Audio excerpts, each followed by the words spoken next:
चलिए, good morning everyone. बेटा आज की क्लास शुरू करते हैं। देखो, जैसे कि लास्ट क्लास में बेटा हम fundamental rights and the directive principles of the state policy, हम ये दो टॉपिक ऑलरेडी डिस्कस कर चुके हैं, राइट। और मेरे ख्याल से आई थिंक 8 लेक्चर हम ऑलरेडी डिस्कस कर चुके हैं बेटा कॉन्स्टिट्यूशन ऑफ इंडिया पे। Today is a 9 lecture, right, जहाँ पर हम बेसिकली डिस्कस करेंगे फंडामेंटल ड्यूटीज। देखो, before discussing the fundamental duties, इसके बारे में कुछ बातें डिस्कस करना जरूरी है। फंडामेंटल ड्यूटीज बेटा वैसे तो हमारे पास 10 हैं, राइट, बट हम इसको एक सिचुएशन में देखेंगे कि जब ये ड्यूटी कब आई, कब इंट्रोड्यूस करी गई, इसमें कब कब चेंजेस आए वगैरह वगैरह, ठीक है। तो जनरली बेटा ये ओरिजिनली 10 है, बट बाद में एक अमेंडमेंट करके इसमें एक और फंडामेंटल ड्यूटीज को ऐड किया गया, तो ये टोटल 11 हो गई, ठीक है। अब सुनना ध्यान से, अगर मैं इसका बेसिक सिचुएशन बताऊं, एक तरह से इसका हिस्टोरिकल फैक्ट्स बताऊं कि फंडामेंटल ड्यूटीज कब आए थे, राइट।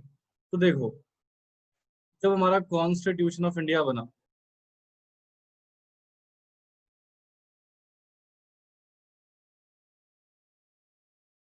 ठीक है, तो ओरिजिनली बेटा कॉन्स्टिट्यूशन ऑफ इंडिया में फंडामेंटल राइट्स तो ऐड हुए थे, but there is no duties. यहाँ पर कोई ड्यूटीज नहीं थी बेटा सिटीजन्स की, ठीक है। सिटीजन को फंडामेंटल राइट्स तो दिए कॉन्स्टिट्यूशन ऑफ इंडिया ने, बट वहां पर कोई ड्यूटीज नहीं थी बेटा। बाद में एक कमेटी का गठन किया गया था। उस कमेटी का नाम था, एक सेकेंड, उस कमेटी का नाम था बेटा स्वर्ण सिंह कमेटी। स्वर्ण सिंह की कमेटी में इस कमेटी ने बेटा रिकमेंड किया सरकार को, गवर्नमेंट को रिकमेंड किया कि कुछ फंडामेंटल ड्यूटीज ऐड होने चाहिए, फंडामेंटल ड्यूटीज ऐड होनी चाहिए बेटा कॉन्स्टिट्यूशन ऑफ इंडिया में। यानी कि भारत के समान संविधान में बेटा सिटीजन की कुछ ड्यूटीज ऐड होनी चाहिए। तो सर जब ये अमेंडमेंट हुई तो फिर 42th अमेंडमेंट एक्ट 1976, तो इस एक्ट में, इस अमेंडमेंट एक्ट में बेटा ऐड किए गए 10 फंडामेंटल ड्यूटीज, ठीक है। कितने फंडामेंटल ड्यूटीज ऐड किए गए बेटा? 10 फंडामेंटल ड्यूटीज को यहाँ पर ऐड किया ऐड किया गया, ठीक है। उसके बाद सर ये तो 10 है, अभी आपने 11 बोला था, हाँ जी। लेटर ऑन 2002 में, 2002 में बेटा एक और इसमें अमेंडमेंट ऐड किया, 11th अमेंडमेंट, यानी कि 11th ड्यूटी ऐड की गई बेटा। और हालांकि ये कॉन्स्टिट्यूशन की 86th अमेंडमेंट थी। कौन सी अमेंडमेंट थी बेटा? 86th अमेंडमेंट, ठीक है।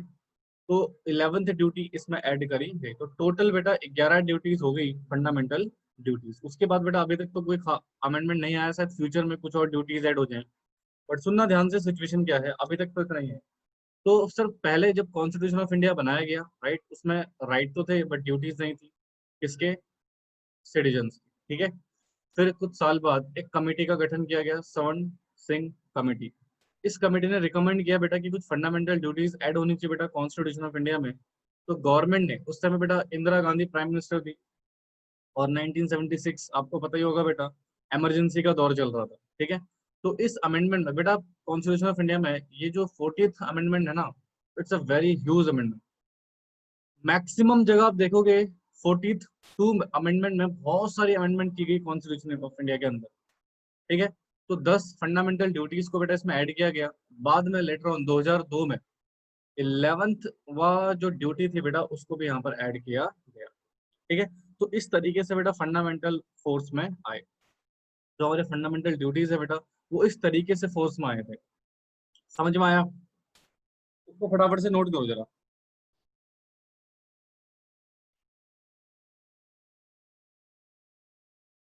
Down fast.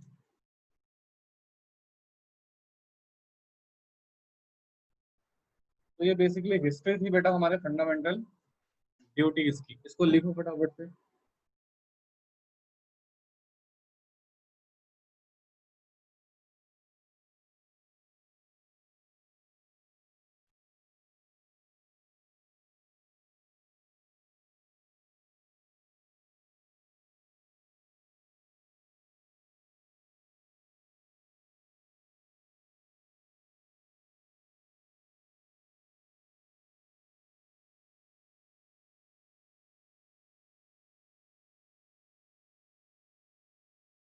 कोई ना कोई स्टूडेंट गायब ही रहता है।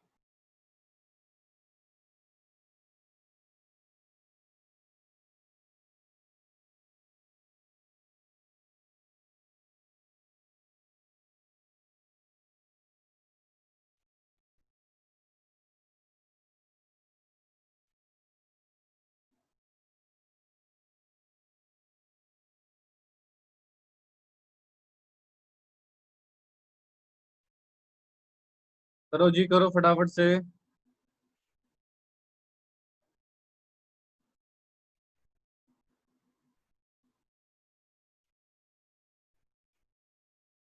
बेटा वो 2002 है, नालायक। 200 के बाद क्या लिखा है?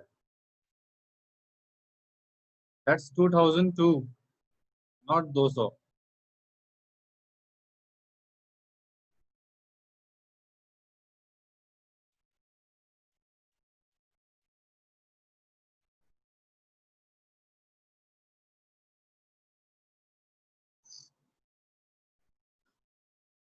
हो गया जी। कॉमन सेंस भी तो होता है।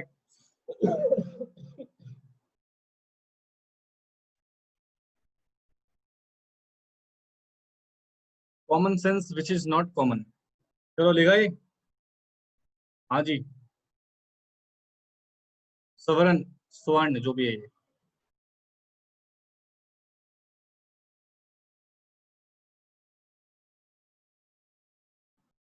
चलो जरा इसको थ्योरेटिकली लिख लो। Fundamental duties of citizen.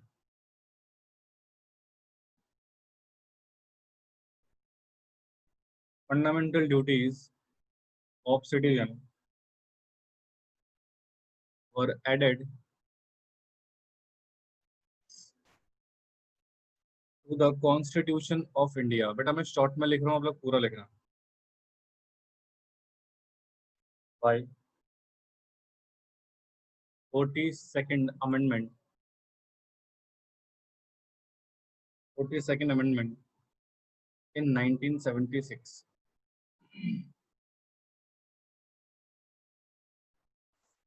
on recommendation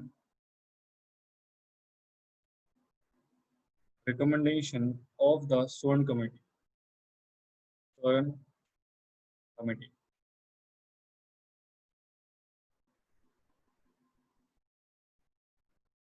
Fund Singh Committee।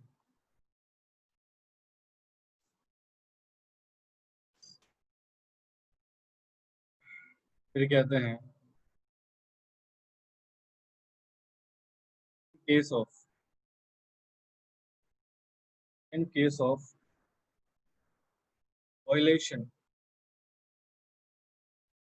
of fundamental duties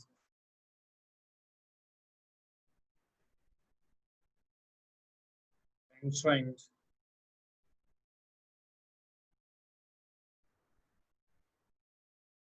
by the Constitution of India, Constitution of India, Constitution of India by citizen including president,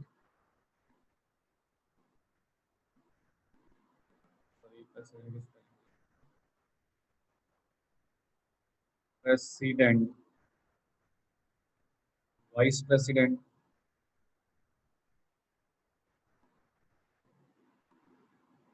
speaker, parliament member,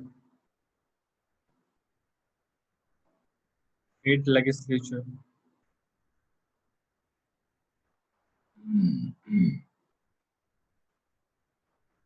state legislature member,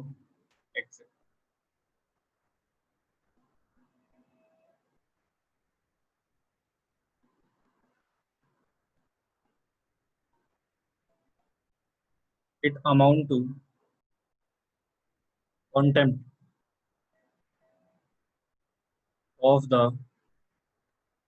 Constitution of India. Constitution,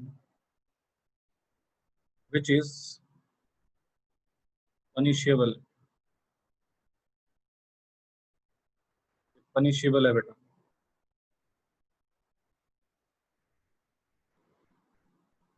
Under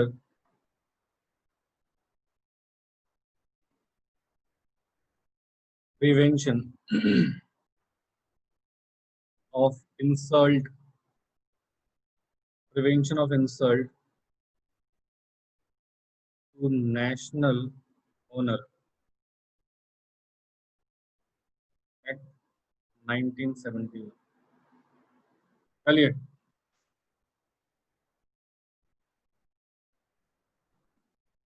शांति शांति बेटा, हर चीज होगा. Patience नाम की कोई चीज होती है तो रखा करो अपने पास.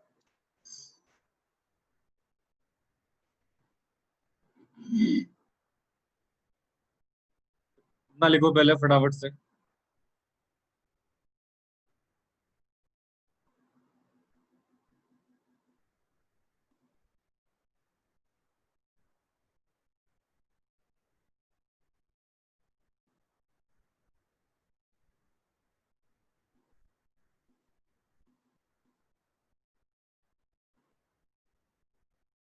चलिए नोट कीजिए.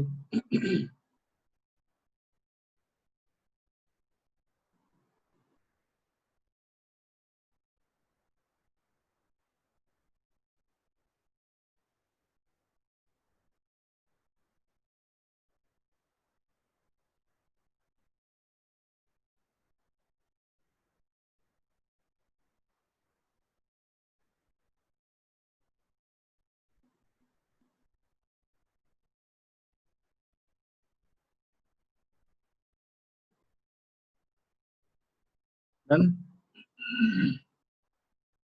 चलिए, अच्छा पहले लिख ही लो पूरा. ये लो, इसे भी लिख लो. पहले नोट कर लो सारा. फिर समझाता हूँ.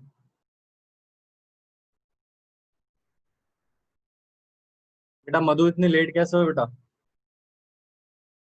स्क्रीनशॉट ले लेना इसका.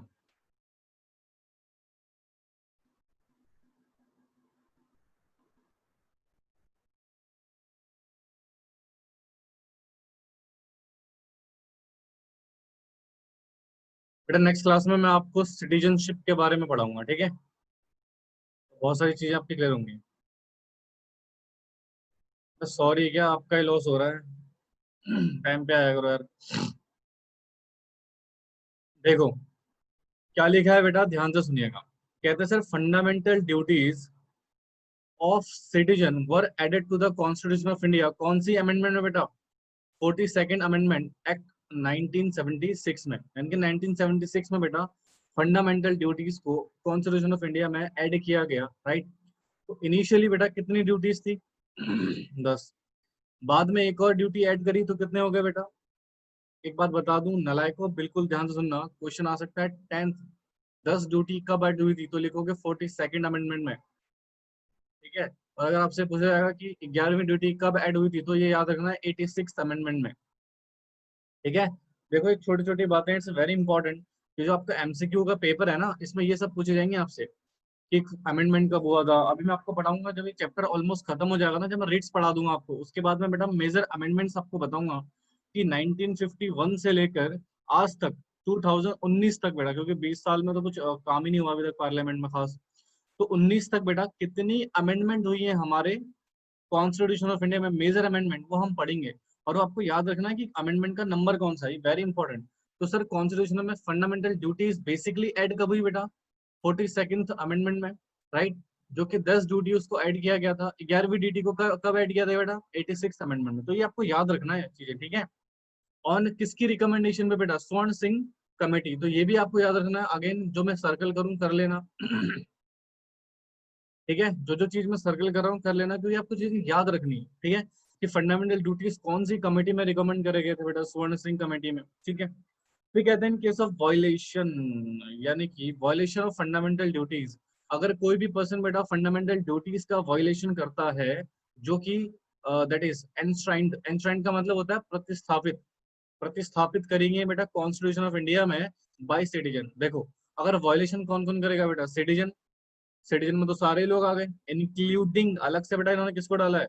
प्रेसिडेंट को इंक्लूड किया है, वाइस प्रेसिडेंट को इंक्लूड किया है, जो पार्लियामेंट के स्पीकर्स होते हैं ना बेटा स्टेट काउंसिल के, right, and the central council यानी कि लोकसभा और राज्यसभा के, ठीक है, स्पीकर्स, और पार्लियामेंट के जो मेंबर्स होते हैं जिन्हें आप एमपी के नाम से जानते हो, स्टेट लेजिस्लेचर के जो मेंबर्स होते हैं बेटा, ठीक है? तो इन सारे मेंबर एक्सेट्रा, अगर किसी ने भी फंडामेंटल ड्यूटीज का वायलेशन किया है, ठीक है, उनको क्या माना जाएगा बेटा? It's a contempt of the constitution of India. इसको क्या माना जाएगा बेटा? Contempt of the constitution of India, यानी कि अपमान माना जाएगा कॉन्स्टिट्यूशन ऑफ इंडिया का। तौहीन करी क्या बोलते हैं इसको? अदालत की तौहीन से ना, आपने वैसे कॉन्स्टिट्यूशन ऑफ इंडिया की आपने तौहीन की है, कॉन्टेम्प्ट किया है बेटा, तो आपको सजा मिलेगी, पनिशमेंट होगी बेटा। कौन से एक्ट में? Prevention of insult to national honour act 1971।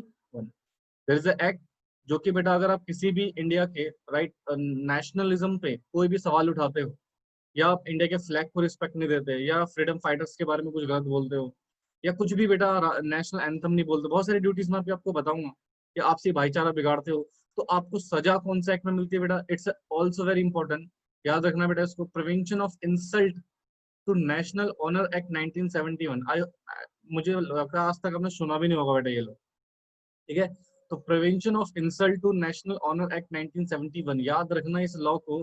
इस लॉ में पनिशमेंट होगी बेटा अगर किसी भी पर्सन ने फंडामेंटल ड्यूटीज को वायलेट किया है तो। समझ में आया? बोलिए फटाफट से। तो एक नोट पॉइंट लिख लेना यहाँ पे ताकि आपको याद रहे, हालांकि मैं लिखवाऊंगा बेटा। 11th duties added by 86th amendment. बेटा इस जब हम लॉ पढ़ेंगे ना, लॉ,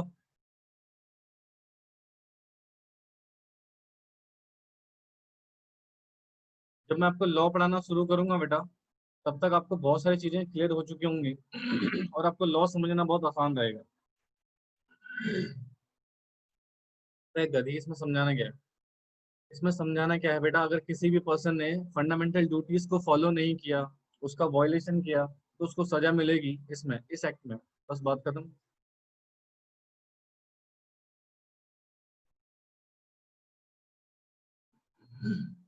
यार समझे? ये कोई नालायक से डाउट। चलो इस नोट पॉइंट को लिख लो कि 11th ड्यूटी कब ऐड करेगी थी बेटा? 86th amendment.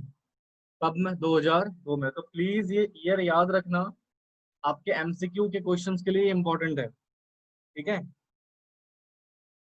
चलो सर, इतनी देर से आप बोल रहे हो फंडामेंटल ड्यूटीज ड्यूटीज ड्यूटीज, तो एक बार बता भी दो ड्यूटीज क्या है। ये लिखा आपने?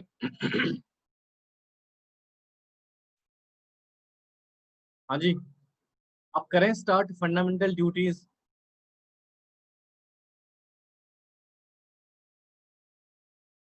चलो जी। कौन सी 10th ड्यूटी? गधी, 11th ड्यूटी है ये। बच्चों को बेटा सो के उठे हो गया अभी? इतनी देर से चिल्ला चिल्ला के बोल रहा हूँ, ये वाली 42nd अमेंडमेंट में 10 ड्यूटी ऐड हुई थी। 10 मतलब 1 से लेके 10 तक, और ये सिर्फ 11th 86 में आई थी। कहाँ ध्यान है बेटा? है ना, हड्डियां तोड़ दूंगा नालायकों की, बता रहा हूँ। कंसंट्रेट लॉ है, ये कोई और सब्जेक्ट नहीं है। हाँ, जो आपने कंसंट्रेशन नहीं दिया आपको समझ में आ जाएगा। फुल्ली कंसंट्रेशन चाहिए इसमें। अभी तो आपका कॉन्ट्रैक्ट अटैक शुरू होगा, आपका लॉ ऑफ टॉर्ट स्टार्ट होगा, आपका that is company law start होगा, ठीक है ना।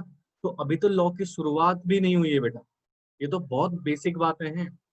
तो अपना कंसंट्रेशन यहाँ रखो, वरना समझ में कुछ नहीं आएगा बेटा। लॉ में इंटरप्रिटेशन बहुत इंपॉर्टेंट होता है। मैं क्यों बोल रहा हूँ आपको इतना कंसंट्रेशन से सुना करो हमेशा। कौन कंसंट्रेशन बहुत जरूरी है बेटा यहाँ पे, क्योंकि एक वर्ड आपने गलत पढ़ लिया पूरा सेंटेंस गलत हो जाएगा। समझ रहे हो बात को? चलो खैर जो भी है, अब लिखो हेडिंग डिटेल एक्सप्लेनेशन ऑफ और एक और बताता हूँ, सीएस के लिए सबसे इंपॉर्टेंट क्या है बेटा? लो, फ्यूचर में कोई आपसे पूछेगा नहीं आपको अकाउंट्स आता है नहीं आता, कोई आपसे ही नहीं पूछेगा बेटा आपकी अदर चीजों में कितनी स्किल्स हैं, करंट अफेयर्स क्या है आपका। आपसे सबसे इंपॉर्टेंट क्या किस में दी जाएगी बेटा? लॉ में। तो इस सब्जेक्ट में जितनी आपकी बेटर कमांड होगी, मैं देखता हूँ बहुत सारे स्टूडेंट इसको लाइटली ले रहे हैं। कैसे लाइटली ले रहे हैं बेटा? देखो, आप ना रिवीजन करते हो सेल्फ, मैंने कितनी बार बोल रहा है कि रिकॉर्डिंग से रिवीजन करो। क्या अभी तक किसी ने मुझसे रिकॉर्डिंग मांगी? इवन तो मैं खुद ही कहता हूँ बेटा रिकॉर्डिंग ले लो, ठीक है ना। तो यार थोड़ा बहुत ना करेज दिखाओ लॉ को, भैया यही फ्यूचर है सीएस का। मैं आपको पहले बता दूं, दिस इज द फ्यूचर। इसकी इंटरप्रिटेशन नहीं आएगी तो सीएस बनने के बाद क्या करोगे?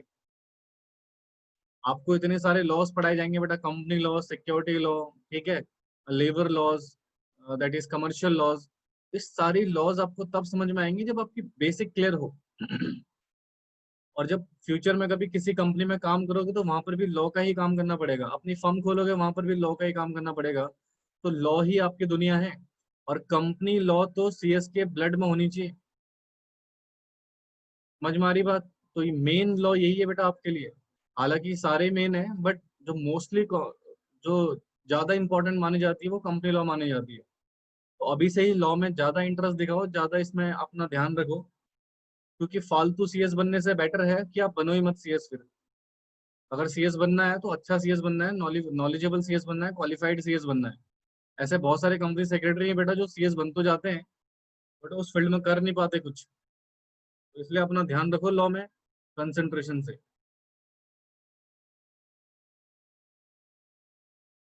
इकोनॉमिक्स ये सब कोई नहीं पूछेगा बेटा आपसे आगे जाके। ये तो सिर्फ आपको बेस क्लियर करने के लिए बताया जा रहा है और कुछ नहीं। मेनली आपका लॉ का सब्जेक्ट है, तो इसमें जितना कंसंट्रेशन हो सके उतना शो करो। मैं ये नहीं कह रहा कि अदर सब्जेक्ट इंपॉर्टेंट नहीं है, बट ये ज्यादा इंपॉर्टेंट है, ये कह रहा हूँ, ठीक है। कभी सोचो सिर्फ लॉ ही पढ़ने लग जाओ फिर, ठीक है। सिर्फ लॉ में मत कुछ जाना फिर। चलो आ जाओ, उधर आ जाओ। कहते हैं sir detail explanation of fundamental duties. आप एक बार इन फंडामेंटल ड्यूटीज को पढ़ लेते हैं बेटा एक एक करके। तो कहते हैं आर्टिकल 51A। अब सुनना ध्यान से, एक इंटरप्रिटेशन की स्किल्स बताता हूँ आपको। कभी भी लॉ पढ़ो जहां पर ए लिखा हो, बी लिखा हो, सी लिखा हो, डी लिखा हो किसी सेक्शन के बाद, इस तरीके से आप जब इनकम टैक्स पढ़ोगे बेटा वहां पर देखेंगे आपको ऐसी, क्योंकि इनकम टैक्स भी एक तरह से लॉ है, जीएसटी भी एक तरह से लॉ है, ठीक है। जब आपको ये ए बी कैपिटल लेटर में दिखने लगे तो एक बात अपने दिमाग में डाल लेना, भैया ये ओरिजिनल नहीं है, इनको अमेंड करके डाला गया है। यानी कि ये प्रोविजन अमेंड करके डाले गए हैं, ये पहले नहीं थे। तो पहले आपको हिस्ट्री पढ़नी पड़ेगी। देखो लॉ के लिए सबसे इंपॉर्टेंट क्या है? आपको पुराना लॉ पता होना चाहिए। हिस्ट्री बहुत जरूरी है आपको पता होना, क्योंकि जब तक आपको हिस्ट्री नहीं पता होगी ना तो करंट वाली सिचुएशन आपको समझ में नहीं आएगी। हिस्ट्री सबसे इंपॉर्टेंट सब्जेक्ट है बेटा, क्योंकि जब तक आपको किसी भी चीज के बारे में हिस्ट्री नहीं पता ना, आप डेफिनेटली उस चीज को प्रॉपर तरीके से समझ ही नहीं सकते। मैं आपको गारंटी दे रहा हूँ, अगर मैंने आपको फंडामेंटल ड्यूटीज का भी इतिहास नहीं समझाया होता कि ये कब आई थी, तो आपको वो आधी अधूरी नॉलेज होती बेटा। तो हिस्ट्री बहुत जरूरी है, इट्स वेरी इंपॉर्टेंट। तो जहां पर भी आप ये ए बी सी डी देखो, ये एक तरह से इंटरप्रिटेशन स्किल्स बता रहा हूँ बेटा। तो ये अमेंडमेंट्स होती हैं, इसका मतलब भैया अमेंडमेंट हुआ है, इसका मतलब पहले या तो ये नहीं थे या तो कुछ और थे, इनको अमेंड करके डाला गया है बेटा। तो आपको पहले इनका इतिहास समझना पड़ेगा। एक बार आपको इतिहास समझ में आ गया फिर आपको समझ में आ जाएगा कि हाँ जी ड्यूटीज ऐड क्यों करी गई। तो बेसिकली कहते हैं सर देखो 51A इसका मतलब ये भी अमेंड करके डाली गई है बेटा, जैसे कि हम पढ़ ही चुके हैं बेटा ऑलरेडी। तो कहते हैं impose the fundamental duties the fundamental duties on every citizen of India, every citizen of India. ठीक है, तो बेसिकली बेटा ये तो पहला पॉइंट हो गया। दूसरा, originally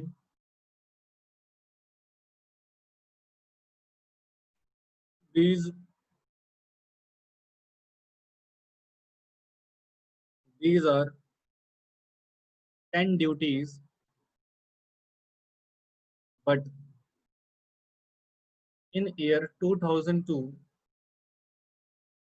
11th duties added in Constitution of India, Constitution of India। And I hope so कि आपको पता होगा बेटा कि ये कौन सा अमेंडमेंट था। ठीक है, ये बता चुका हूँ ऑलरेडी। तो इनको देखो बेटा, 51A, आर्टिकल 51A, अगेन ये भी इंपॉर्टेंट है, ये भी आपको याद रखना है। 51A, ठीक है, इम्पोज करता है फंडामेंटल ड्यूटीज किस पे ऊपर बेटा? Every citizen. कोई स्पेसिफिक नहीं है, सारे सिटीजन के ऊपर अप्लाई होगा बेटा वो, चाहे वो प्राइम मिनिस्टर हो, चाहे वो प्रेसिडेंट हो, कोई भी हो of India. Originally these are 10 duty. Starting में बेटा कितनी ड्यूटीज थी? 10। बट इन ईयर 2002 एक ड्यूटी और ऐड करी गई बेटा इसमें, दैट इज 11th ड्यूटी। ये है क्या, ये पढ़ेंगे थोड़ी देर में। ठीक है, पहले मुझे बताओ ये समझ में आया? इसको लिखो फटाफट से, इसको नोट करो जल्दी से।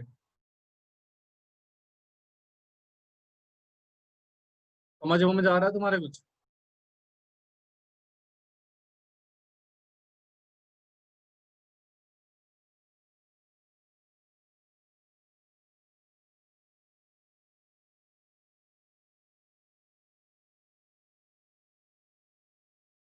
चलो जल्दी करो, नोट करो इसको फटाफट से। हो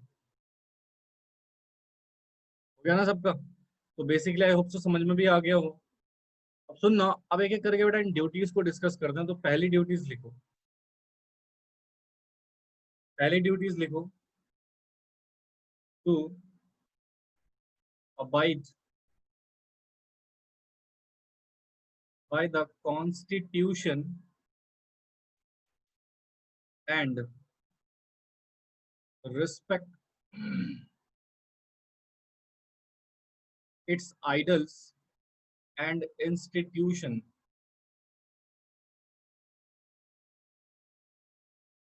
the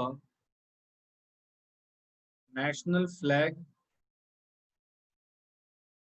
and national anthem। हमारा नेशनल एंथम क्या है बेटा? पता है तुम नालायकों को? क्या बात कर रहे हो सर, ये नहीं पता होगा? चलो देखो देखो, to abide by the constitution of India, यानी कि हम लॉ कॉन्स्टिट्यूशन ऑफ इंडिया से बेटा बाध्य हैं। ठीक है, हम कॉन्स्टिट्यूशन ऑफ इंडिया को फॉलो करेंगे। ठीक है, ये कहता है abide by the constitution, constitution से हम बाध्य हैं, बाइंड हैं। एंड रिस्पेक्ट करेंगे बेटा इसके आइडल्स एंड इसके इंस्टीट्यूशन के। जितने भी कॉन्स्टिट्यूशन के बेटा आइडल्स हैं और इंस्टीट्यूशन हैं, उन सबकी बेटा हम क्या करेंगे? रिस्पेक्ट करेंगे।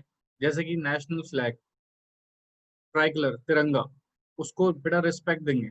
ठीक है, क्या करेंगे बेटा? उसको रिस्पेक्ट देंगे। एंड नेशनल एंथम को भी हम क्या करेंगे बेटा? रिस्पेक्ट देंगे।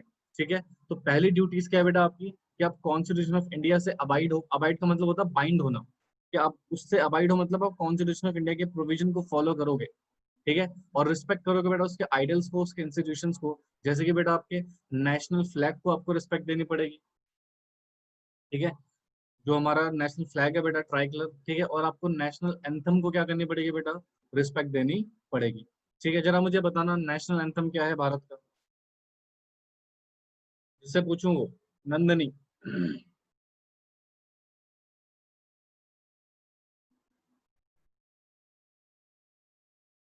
लिखो इसको, बताओ किसने लिखा था ये? राष्ट्रीय एंथम, नेशनल एंथम बेटा किसने लिखा था? पूरा नाम बताओ, कंप्लीट नेम। सारे बच्चे बोलो अब। ये क्वेश्चन सबसे है बेटा, नेशनल एंथम किसने लिखा था?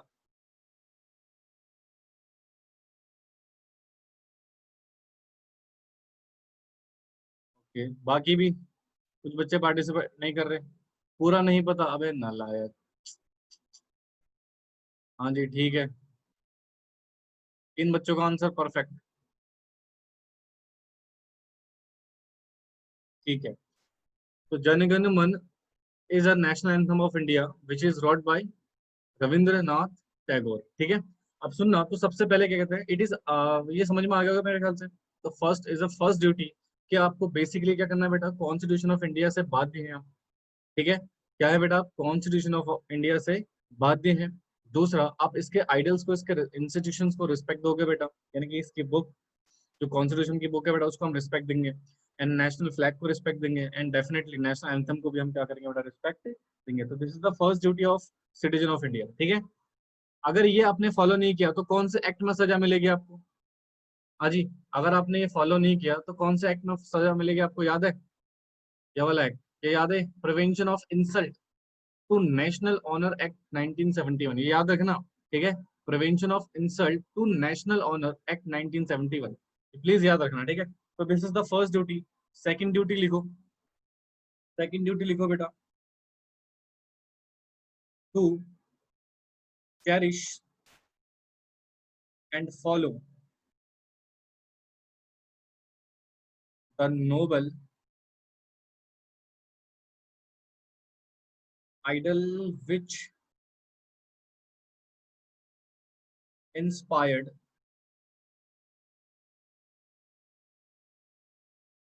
our national struggle for freedom। बेटा आपको इंडिया की हिस्ट्री जानना बहुत जरूरी है।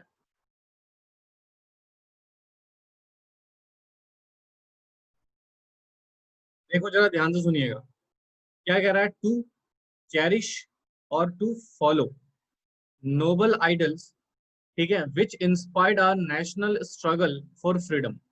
देखो उसका मतलब क्या होता है, बेसिकली बेटा जितने भी जो हमारे महान आदर्श थे, राइट, जो हमारे फ्रीडम से जुड़े हुए, जो नेशनल स्ट्रगल फॉर फ्रीडम से जुड़े हुए जो महान आदर्श थे, ठीक है, उन सारे आदर्शों को बेटा हम फॉलो करेंगे और उनको मानेंगे। This is the second fundamental duties. सुनना, जैसे महात्मा गांधी जी का एक आदर्श था बेटा, अहिंसा परमो धर्म, मतलब आप किसी भी प्रकार की अहिंसा ना करें। तो एक तरह का बेटा ये एक फ्रीडम स्ट्रगल के रिगार्डिंग एक स्लोगन यूज किया गया, एक आदर्श यूज किया गया बेटा। तो उन आदर्श को आप रिस्पेक्ट दोगे। साइमल्टेनियसली बेटा भगत सिंह की आइडियोलॉजी जो थी वो अलग थी, राइट, उन्होंने फ्रीडम का रास्ता कुछ और अपनाया, राइट, जिन्हें क्रांतिकारी बोला जाता था बेसिकली। तो उनकी आइडियोलॉजी को भी क्या देंगे, रिस्पेक्ट देंगे। इसका कहने का मतलब क्या है, तो चेरिश का मतलब होता है मानना, and follow the noble ideals, उन महान आदर्श को आप मानोगे जो जिन्होंने हमें इंस्पायर्ड किया था, जिन आदर्शों ने इंस्पायर्ड किया था बेटा किसको, national struggle for freedom, right. यानी कि जो भारत के नेशनल जो दैट इज आदर्श थे, जिन जिन आदर्शों ने बेटा भारत को दैट इज इंस्पायर्ड किया था बेटा, क्या करने के लिए बेटा, नेशनल स्ट्रगल फॉर फ्रीडम। उन सारी आइडियोलॉजी को आपको आदर्श सम्मान देना पड़ेगा, मानना पड़ेगा और फॉलो करना पड़ेगा। ठीक है, तो this is the second point, समझ में आया? ये दोनों पॉइंट क्लियर हुआ बेटा, फटाफट से बोलो। किसी को कुछ पूछना है इसमें? देखो ऑन ऑफ रिकॉर्ड में कुछ कहना चाहूंगा, ये लिख लिया आप लोगों ने? चलो लिखो पहले इसको फटाफट से। तो बेटा हमारे कितने हो गए थे, दैट इज दो ड्यूटीज हमारी हो गई थी। Now come to the third point. ठीक है, अब थर्ड पॉइंट पे आइए बेटा, बिल्कुल ध्यान से सुनेंगे इनको, कंसंट्रेशन से। ठीक है, तो लिखो टू अपहोल्ड एंड प्रोटेक्ट, और ये याद रखना नालायकों, सोवरेनिटी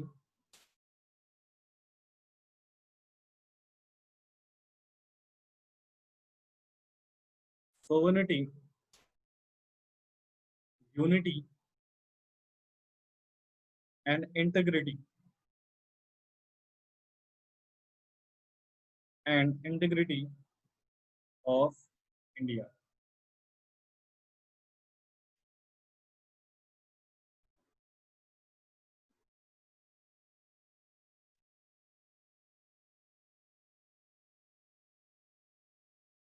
देखो ये तो बहुत सिंपल है बेटा, ये आपको वैसे ही समझ में आएगा, जब आपने प्रिम्बल पढ़ा था तब भी आपको मैंने बताया था।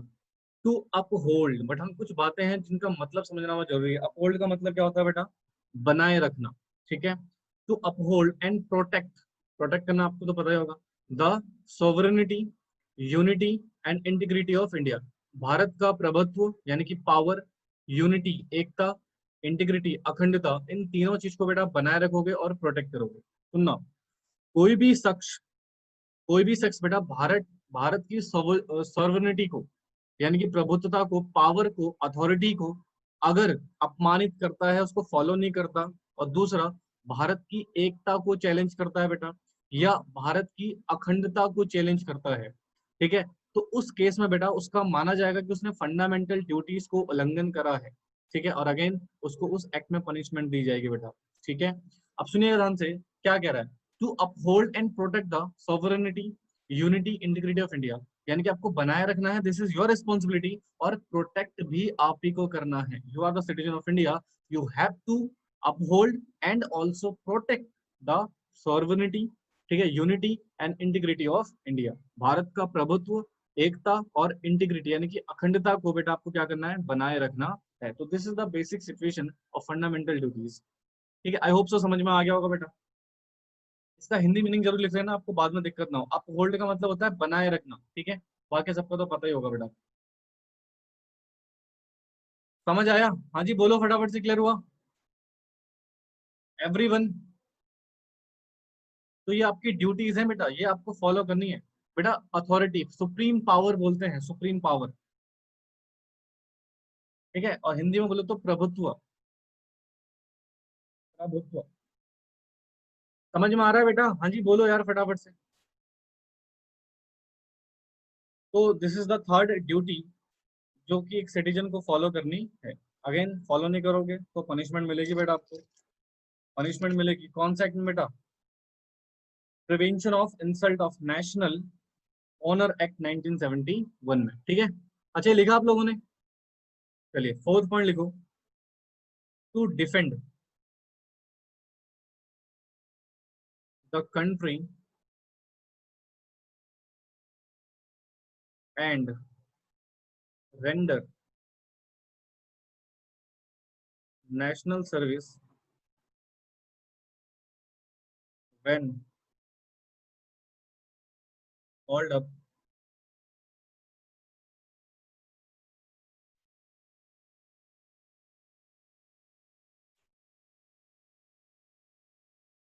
देखो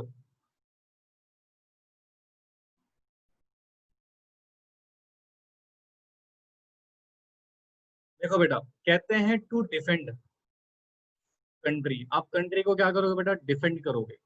डिफेंड का मतलब जानते हो आप? अगर देश के बारे में कोई गलत बोलता है तो आप उसको बेटा क्या करोगे? जवाब दोगे, ठीक है। डिफेंड करोगे, डिफेंस करोगे बेटा अपने देश का।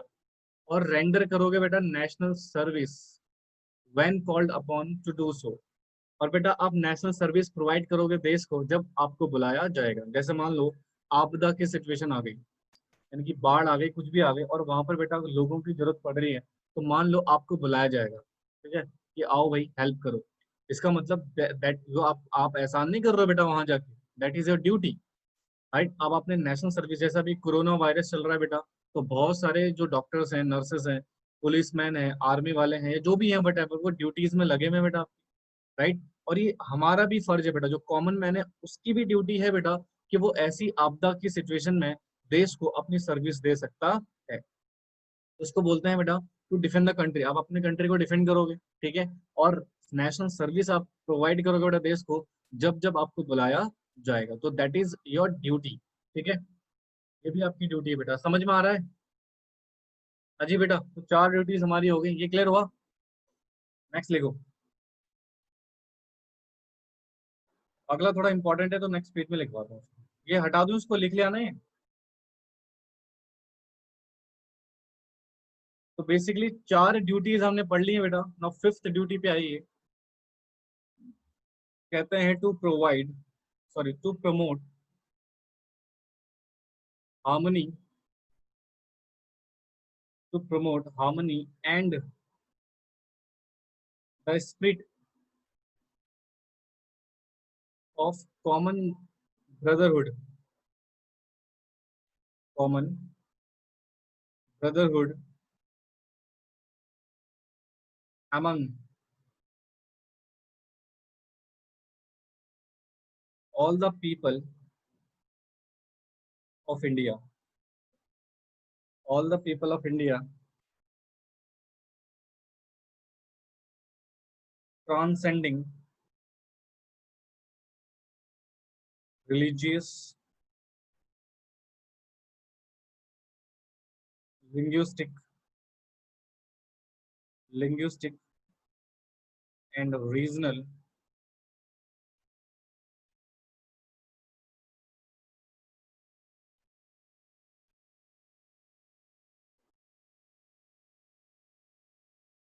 sectional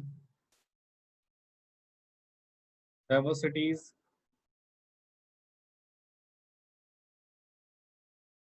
diversities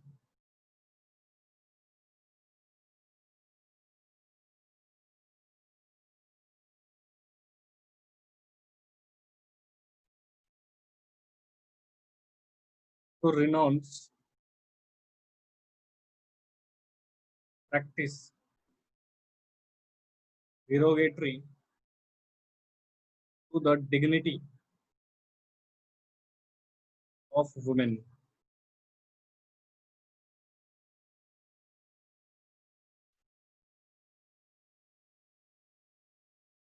derogatory to the dignity of women.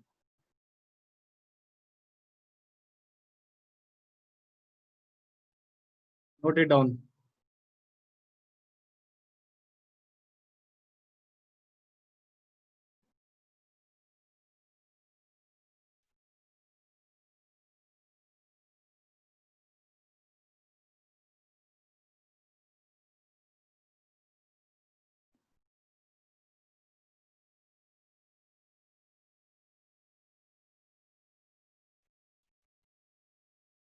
People of India transcending religious,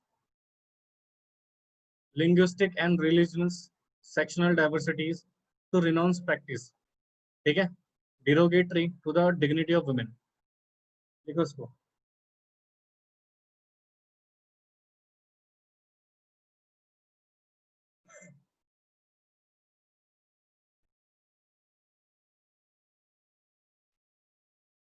लिखिए इसको फटाफट से.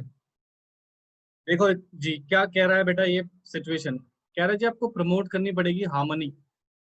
हार्मनी का मतलब होता है एकता and the spirit of common brotherhood, sorry brotherhood, भाईचारा among the people of India. यानी कि बेटा ध्यान से सुनना, आपको एकता को प्रमोट करना पड़ेगा यानी कि हार्मनी को, और आपको कॉमन ब्रदरहुड यानी कि भाईचारे की भावना को क्या करना पड़ेगा, स्पिरिचुअलाइज करना पड़ेगा, स्प्रिट करना पड़ेगा, फैलाना पड़ेगा सारे भारत के लोगों के बीच.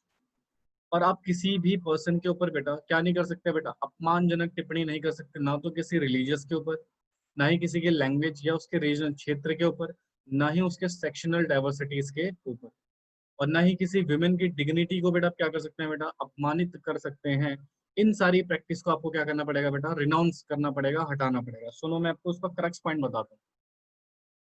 जितने भी भारत के सिटीजन हैं, ऑल सिटीजन ऑफ इंडिया, उनकी ड्यूटी है बेटा वो एकता को प्रमोट करेंगे यानी कि हार्मनी को, एंड कॉमन ब्रदरहुड यानी कि भाईचारे की भावना को प्रमोट करेंगे. और किसी भी पर्सन के साथ बेटा इस तरह की प्रैक्टिस नहीं करेंगे बेटा, ना तो उसके धर्म के आधार पे उसके साथ भेदभाव किया जाएगा, ना ही उसकी लैंग्वेज के आधार पर उसे भेदभाव किया जाएगा, ना ही वो किसी क्षेत्र के आधार, जैसे मान लो किसी पर्सन को हम बोलते हैं भाई तू दैट इज बिहार से आया है राइट, तो उस क्षेत्र के हिसाब से भी हम उसको क्या नहीं कर सकते बेटा, किसी भी प्रकार से क्या नहीं कर सकते, प्रेरित, सॉरी दैट इज अपमानित नहीं कर सकते. और सेक्शनल डाइवर्सिटी, गरीब अमीर, ठीक है, किसी किसी की कास्ट के बेसिस पे बेटा हम उसको डाइवर्सिफाइड नहीं कर सकते. तो द सिचुएशन इज दैट आपको सभी में क्या करनी है बेटा, एकता रखनी है और सभी में भाईचारे को प्रमोट करना है.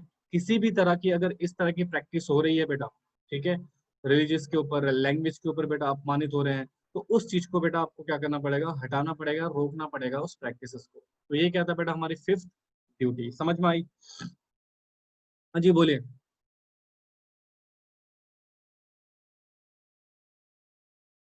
आप किसी भी वुमेन को अपमानित नहीं कर सकते हो, derogatory to the dignity of women.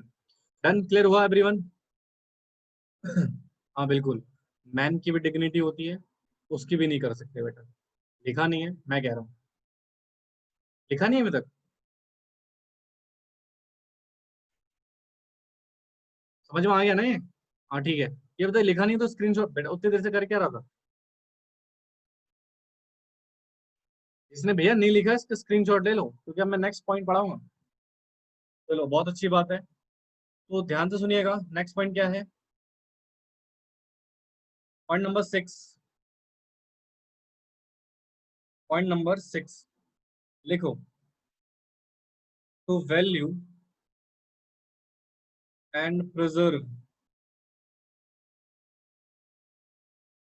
The rich heritage of our composite culture. Composite culture.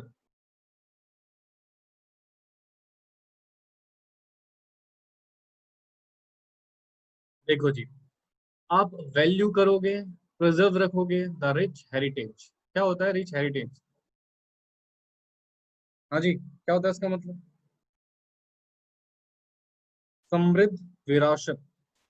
आपने देखा होगा कि भारत में बहुत सारी बेटा समृद्ध विरासत है, उनको बेटा क्या करा जाता है? रिजर्व रखा जाता है और उनको वैल्यू दी जाती है।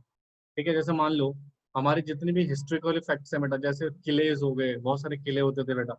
ठीक है, और बहुत सारे राजा महाराजाओं के बेटा वो पोशाकें होती थी, या फिर बहुत सारी चीजें बेटा जो हमने म्यूजियम वगैरह में प्रिजर्व करके रखी हुई है बेटा। तो उनको आप वैल्यू दोगे, रिस्पेक्ट करोगे बेटा उनकी। ठीक है, प्रिजर्व रखोगे अपने जो हमारा कल्चर था, राइट, उस कल्चर के सारे जितने भी बेटा विरासत है, राइट, समृद्ध जो समृद्ध विरासत वाली चीजें हैं बेटा, उन सबको बेटा वैल्यू दोगे और उनको प्रिजर्व करके रखोगे। ठीक है, म्यूजियम में जाओगे कभी, किसी हिस्टोरिकल म्यूजियम में बेटा, तो बहुत सारी हिस्टोरिकल फैक्ट्स, हिस्टोरिकल चीजें वहां पे रखी रहती है बेटा। ठीक है, तो उन सबको आपको वैल्यू करना है, उनको प्रिजर्व करके रखना है। ठीक है, उनको रिस्पेक्ट देनी है।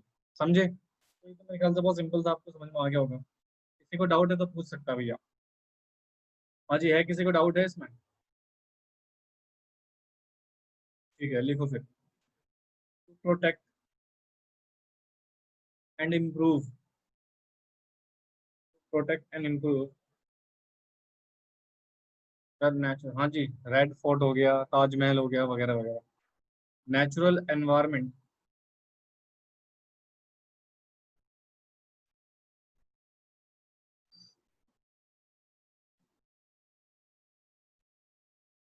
सबसे इंपॉर्टेंट ड्यूटी है ये वाले जो मैं लिखवा रहा हूँ,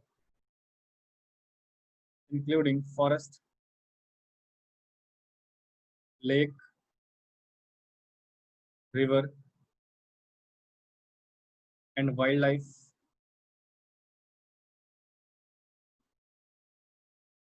एंड टू हैव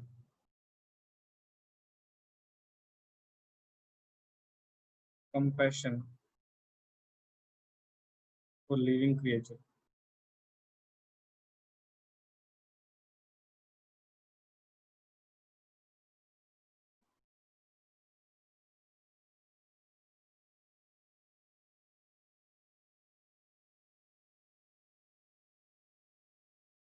चलो जी, लिखो इसको।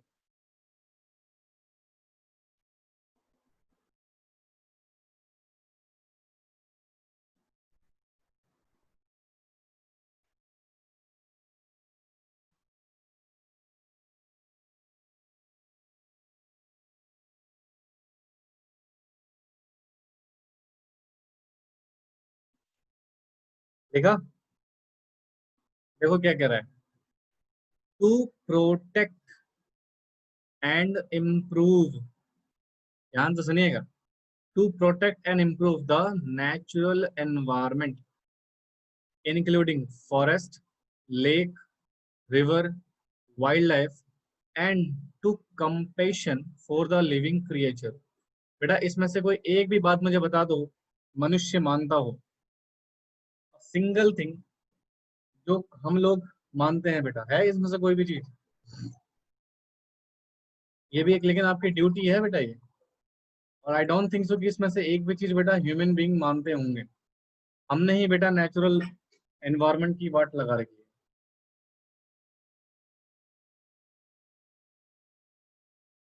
नेचुरल एनवायरनमेंट, फॉरेस्ट, जंगलों को बेटा हम काटे जा रहे हैं। लेक, जितने भी तालाब वगैरह होते हैं सारे हमने खराब कर दिए हैं। रिवर ऑलमोस्ट हमने बेटा पॉल्यूटेड कर दिए हैं। वाइल्ड लाइफ, जंगली जानवरों को हम मारते हैं, ठीक है। टू हैव दया की तो भूल ही जाओ। कंपैशन का मतलब होता है दया फॉर द क्रिएचर, ठीक है। किन क्रिएचर के लिए बेटा इंसान दया दिखाता है? आई डोंट थिंक सो, ठीक है। इसलिए बेटा ये महामारी भी आ रही है। तो फंडामेंटल ड्यूटीज है आपके, देख लो आपकी खुद की ड्यूटीज बेटा कि आपको नेचुरल एनवायरनमेंट को प्रोटेक्ट करना है और इम्प्रूव करना है, ठीक है। इम्प्रूव करना है, जैसे जंगलों को नहीं काटना बेटा, डेफिनेटली यार वो नेचुरल एनवायरनमेंट है। लेक, रिवर, वाइल्ड लाइफ, जितने भी जंगली जानवर हैं बेटा उनकी आपको प्रोटेक्ट करना है, उनको इम्प्रूव करना है बेटा। And to have compassion for the living creature, और आपको दया की भावना रखनी है बेटा अदर क्रिएचर के लिए भी। But I don't think so बेटा जो ह्यूमन बींग है इसमें से कोई एक भी बात मानते होंगे। कुछ लोग होंगे जो प्रोटेक्ट करते होंगे, बट मैक्सिमम लोग प्रोटेक्ट नहीं करते, ठीक है। ठीक है। समझ आया? हाँ जी बोलो फटाफट से। तो आज के बाद हम एक प्रण लेते हैं बेटा, will protect and improve the natural environment, ठीक है। कि हम फॉरेस्ट को नहीं काटने देंगे, लेक को सुरक्षित रखेंगे, रिवर में गंदगी नहीं फेंकेंगे बेटा, ठीक है। किसी भी जंगली जानवरों को नहीं मारेंगे। एंड ऑब्वियसली शो करेंगे बेटा अपनी दया भावना को किसकी तरफ? लिविंग क्रिएचर की। समझ में आया? तो this is a duty, seventh duty बेटा। एवरीवन प्लीज पार्टिसिपेट, सारे किया करो।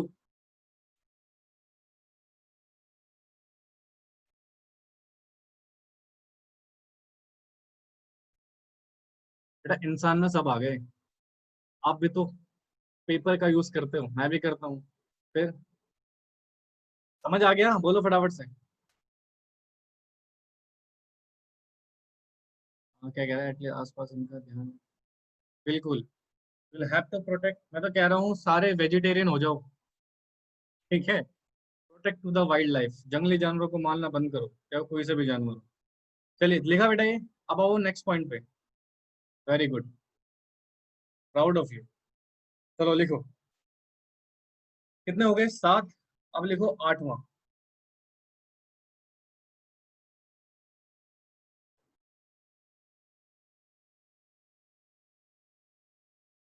बेटा कैसे बढ़ जाएगी? एक लिविंग साइकिल भी तो है। वो जो भगवान ने साइकिल बनाया है ना, वो साइकिल भी तो है, लाइफ साइकिल बोलते हैं इसको। ऐसे कैसे आबादी बढ़ जाएगी? कुछ भी। चलो खैर जो भी है लिखो तब। To develop the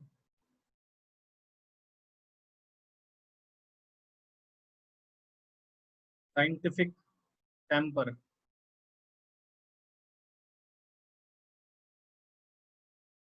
humanism and the spirit of inquiry and reform.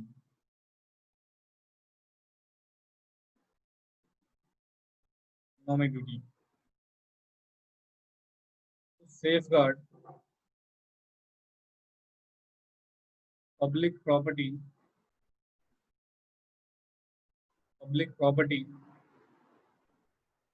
And to absorb violence.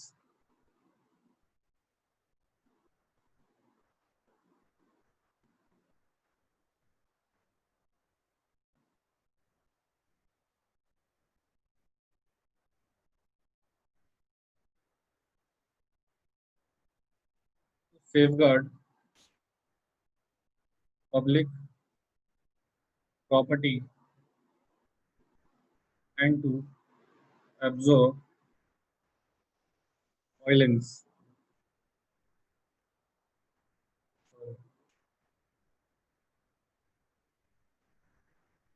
का ज्यादा पढ़ा दिया।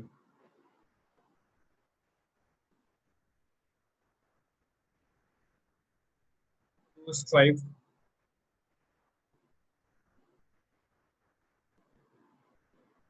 towards excellence, all spheres of individual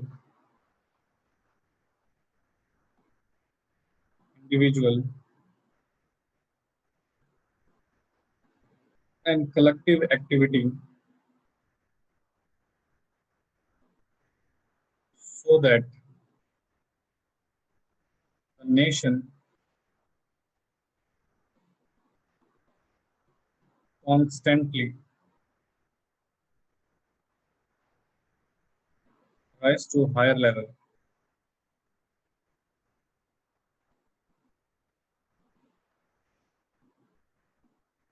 endeavor and achievement. Endeavor and achievement. लिखो बेटा इसको फटाफट से।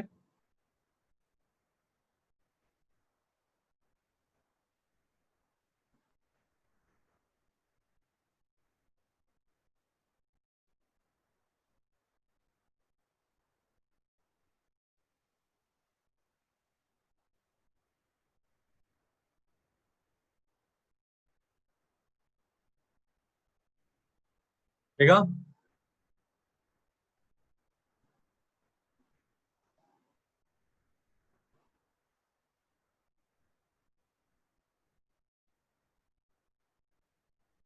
सेफ गार्ड, सेफ गार्ड है, सेफ गार्ड।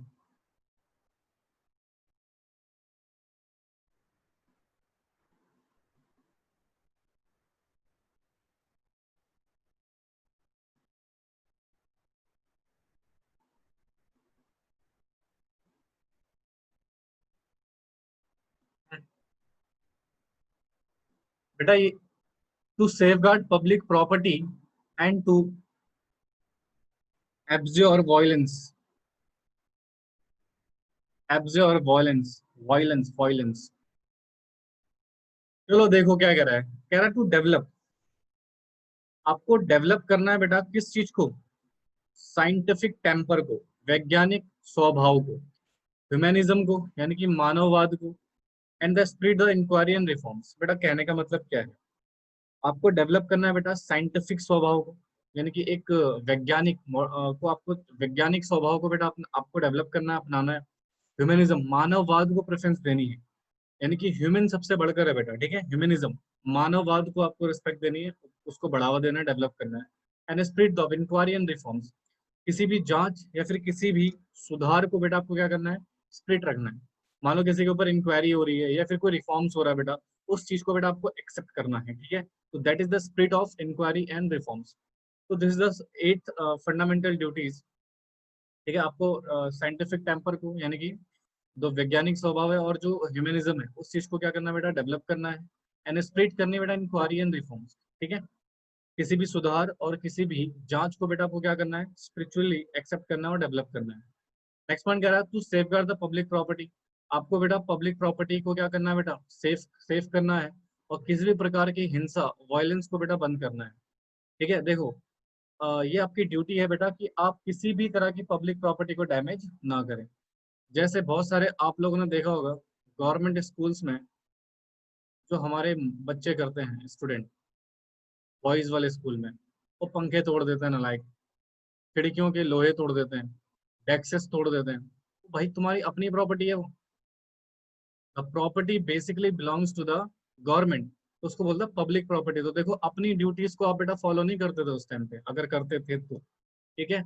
किसी भी तरह का वायलेंस बेटा भारत में अलाउड नहीं है, राइट। जैसे फॉर एग्जाम्पल आप कोई प्रोटेस्ट कर रहे हो बेटा, तो उस प्रोटेस्ट में बेटा आप क्या नहीं कर सकते, किसी पब्लिक प्रॉपर्टी को डैमेज नहीं कर सकते। और दूसरा, किसी भी प्रकार का हिंसात्मक एक्टिविटीज को आप प्रमोट नहीं कर सकते। तो वो भी क्या है बेटा, एक तरह से गलत है। आप फंडामेंटल ड्यूटीज को क्या करोगे बेटा, डिसओबे करोगे तो आपको फिर सजा मिलेगी उस पर्टिकुलर एक्ट में, ठीक है। Next point last 10, strive toward excellence of all sphere of the individual and collective activity to so that nation constantly rise in high level. ये बताता हूँ मैं आपको सिस्टम क्या है। ये बात बेटा एपीजे अब्दुल कलाम जी ने भी कही थी। एपीजे अब्दुल कलाम जी, या फिर इस बात को मैं सिचुएशनली आपको बताता हूँ कॉमनली रीड करके, सारे लोगों को, जितने भी भारत के व्यक्ति हैं उनको मिलकर, ध्यान सुनना, जितने भी भारत के लोग हैं उनको मिलकर एक्सीलेंस के तौर पे बेटा क्या करना है, अपने सारे एक्सलेंस को जोड़ के बेटा कलेक्टिवली एक्टिविटी करनी है, जिससे हमारा नेशन बेटा क्या पहुंचे, हायर लेवल पर पहुंचे। ठीक है, तो इस बात का मतलब ये हो बेटा, एक साथ मिलकर आप सारे अपनी जो जितनी भी आपके एक्सेलेंस है उसको जोड़कर बेटा कलेक्टिव एक्टिविटीज को कीजिए, जिससे हमारा देश, हमारा नेशन बेटा हायर लेवल पर पहुंचे और तरक्की करे, अचीवमेंट करे, डेवलपमेंट करे। तो ये मतलब है बेटा इसका, यानी कि मिलकर आपको सारी एक्टिविटीज करनी है। समझ आया? बोलो जी फटाफट। तो this is 10th fundamental duties, जो कि यहाँ पर खत्म हो गया बेटा। नहीं नहीं, अभी कहाँ से खत्म होगी क्लास? ये समझ में आया यहाँ तक? मुझे 10 ड्यूटीज हमने पढ़ ली है बेटा, अब 11th ड्यूटी पढ़ेंगे। Please participate all. चलो ठीक है, अब आओ 11वीं ड्यूटी पे। 11वीं ड्यूटी क्या है? जैसे कि मैं आपको बता चुका हूँ बेटा, 11th ड्यूटी ऐड हुई थी 86th अमेंडमेंट पे। बेटा 10वां एक बार और नालायक इसमें देखो, मैं आपको एक स्पेस से बताता हूँ कि जितने भी इंडिविजुअल्स हैं बेटा, ठीक है, जितने भी इंडिविजुअल्स हैं, हर क्षेत्र में आपको अपना एक्सेलेंस शो करना है। किसी भी क्षेत्र हो, स्पेयर का मतलब होता है क्षेत्र। हर व्यक्ति को अपने क्षेत्र में बेटा एक्सेलेंस शो करना है, और वो कलेक्टिव एक्टिविटी करनी है बेटा, जिससे नेशन कॉन्स्टेंटली लगातार बेटा राइज होता रहे एट हायर लेवल एंड एडोर्ब एंड अचीवमेंट, और देश बेटा क्या करे, नई नई तरक्की करे और अचीवमेंट करे। ये लिखा हुआ है। ठीक है, आपको सारी एक्टिविटी कलेक्टिवली करनी है। चलो 11th ड्यूटी लिखो। और ड्यूटी ऑन एवरी पेरेंट्स, ये ड्यूटी बेटा पेरेंट्स के ऊपर डाली गई, और guardian, guardian to ensure that their child और वार्ड, देयर चाइल्ड और ward was provided opportunity for education, opportunity for education between the age of 6 to 14। अब यहाँ पर एक कॉन्सेप्ट आता है सर, ये वार्ड का मतलब क्या है? तो वार्ड का मतलब होता है बेटा एक बच्चा, child who is depend upon the care and support of an appointed guardian।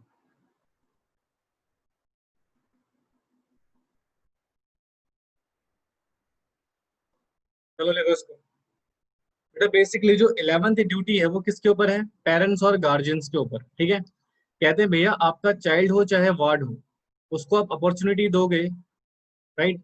किसकी बेटा? एजुकेशन की। किस एज तक की बेटा? 6 से लेकर 14 साल तक की एज के लिए बेटा आपको उन्हें अपॉर्चुनिटी देनी पड़ेगी पढ़ाई लिखाई में। आप उन्हें काम नहीं करवा सकते, कुछ और नहीं करवा सकते, आप उन्हें पढ़ाओगे लिखाओगे।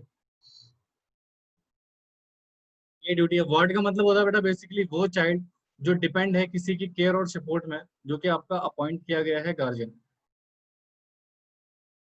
जैसे मान लो किसी के पेरेंट्स नहीं थे, कोर्ट ने उसकी रिस्पॉन्सिबिलिटी उसके चाचा ताऊ को दे दी, राइट? अब चाचा ताऊ क्या बन गया बेटा? गार्जियन, और वो बच्चा उनका क्या बन गया? वार्ड। ठीक है, चाइल्ड बेसिकली। तो उस वार्ड की बेटा वो ऐसे नहीं, 6 से 14 साल की एज में उनकी भी रिस्पॉन्सिबिलिटी है कि वो क्या करेंगे बेटा? उसको एजुकेशन की अपॉर्चुनिटी प्रोवाइड करेंगे। मेरे ख्याल से समझ में आ गया होगा। हाँ जी बोलिए फटाफट, क्लियर हुआ एवरीवन?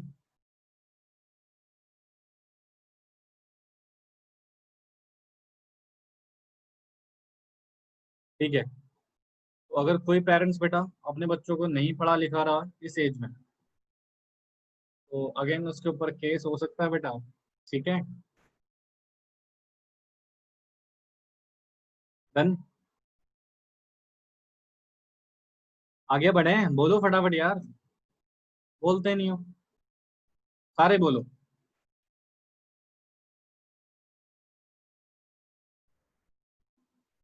चलो कुछ बातें और हैं जो डिस्कस कर लेते हैं, फिर इस क्लास को खत्म करते हैं। एक नोट पॉइंट लिखो। Since the duties are imposed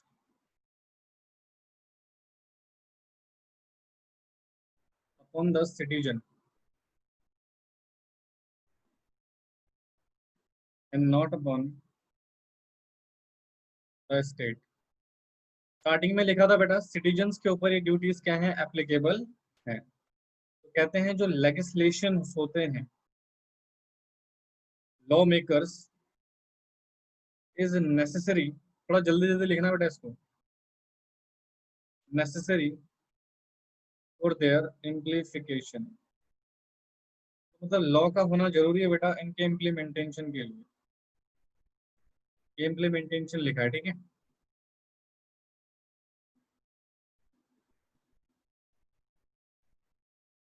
fundamental duties को कांट बी एनफोर्स्ड, इनको एनफोर्स नहीं किया जा सकता, can't be enforced by filing writs. और ये डिसाइड हुआ था बेटा एक केस लॉ में, Surya Narayan versus union of India, Surya Narayan versus union of India. देखो बेटा बेसिकली क्या सिचुएशन है, सुनिएगा ध्यान से। कहते हैं बेटा ये जो जितने भी ड्यूटीज हैं ये किसके ऊपर इम्पोज करी जाती है बेटा, सिटीजन के ऊपर। ये इम्पोज लिखा हुआ है, ठीक है। इम्पोज किसके ऊपर करी जाती है, सिटीजन के ऊपर। This is not upon the state, यानी कि स्टेट का मतलब बेसिकली मैं आर्टिकल 12 पढ़ा चुका हूँ बेटा आपको, ठीक है। आर्टिकल 12 में आपको ऑलरेडी पढ़ा चुका हूँ। फिर कहते हैं legislation is necessary for their implementation, मतलब लॉ की बेटा जरूरत है इनको इम्प्लीमेंट करने के लिए। ऑफ कोर्स बिना लॉ के तो बेटा वैसे इम्प्लीमेंट नहीं होते ना, लाइक, ठीक है। तो लॉ की जरूरत है। तो कहते हैं फंडामेंटल ड्यूटीज को एनफोर्स नहीं कर सकते बाय फाइलिंग रिट। रिट पढ़ाऊंगा बेटा आने वाली क्लासेस में, रिट क्या होता है।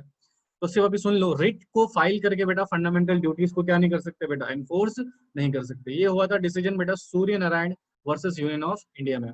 आई थिंक सो समझ में आ गया होगा। किसी को कोई डाउट है तो पूछ लो, otherwise this topic is over here. तो फंडामेंटल ड्यूटीज बेटा हमारे यहाँ पर खत्म हो गई हैं पूरी तरीके से, राइट। नेक्स्ट क्लास में बेटा मैं सिटीजनशिप के बारे में आपको बताऊंगा कि बेसिकली सिटीजनशिप क्या होती है। तो किसी स्टूडेंट को अगर कुछ डाउट है बेटा, you may ask over there, right. This is over here बेटा। फंडा ये मैं कह तो रहा हूँ, वेट फॉर इट। जब तक आपको रेट का मतलब समझ में नहीं आएगा, आपको ये समझ में नहीं आएगा क्या कह रहा हूँ मैं। आपसे इतना देखो, फंडामेंटल ड्यूटीज को एनफोर्स नहीं कर सकते वाया फाइलिंग रेट, ये Surya Narayan versus union of India में डिसाइड हुआ था। वेट फॉर द रेट, जब मैं रेट पढ़ाऊंगा बेटा आपको ऑटोमेटिकली ये टॉपिक समझ में आ जाएगा, ठीक है। तो this is it, the class is over.